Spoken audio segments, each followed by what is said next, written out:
All right, let's look at question number 9 to 12. This passage is about the internet. Not very difficult language, I would say, and it has a pretty different take on the internet. It talks about how it is very difficult to define the term, and then he talks about two of the authors, E.H. Smith and Ben Tarnoff, who actually engage with this problem of defining the internet in a different way. In that, they are very comfortable in using the term internet.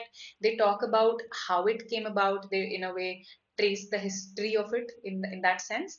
And then he talks more about Smith's book and how Smith is critical, of course, of the digital public sphere, and he is critical also because he is not able to resist it. So he feels that it's a moral failing on his part. So that's what has been discussed in this RC passage. Coming to the questions. 11th.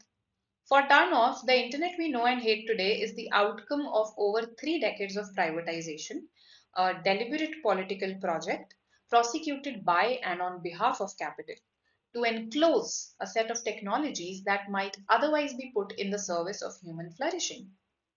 Now it says you have to interpret this sentence. You have to basically give the meaning of this sentence. Okay, which would be the closest in the meaning to the original. That's what we have to find out. Now, A, while it is not false, see, A is true, but it's not capturing the main part of the sentence, right? This part, that what is internet a product of, what is internet an outcome of, that is not something that has been captured in A, and that's why we will reject it. Now, look at B and C. B says it's the result of a deliberate private project created to put a set of technologies in private hands.